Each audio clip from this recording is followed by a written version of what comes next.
பாட்டாளி மக்கள் இப்போ சொல்கிறேன், பாட்டாளி மக்கள் கட்சிக்கும் அவருக்கும் எந்த சம்பந்தமும் இல்லை. பெயருக்கும் கொடிக்கும் எந்த சம்பந்தமும் கிடையாது.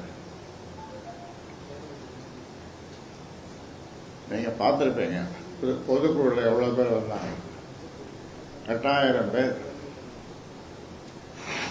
அது எழுத முடியல, பதிவு பண்ண முடியல, அவ்வளோ கூட்டம். அதே மாதிரி மாநில செயற்குழு எவ்வளோ பேர்? 3000க்கு மேலே செயற்குழுவில். பொதுக்குழுவில் அவ்வளோ.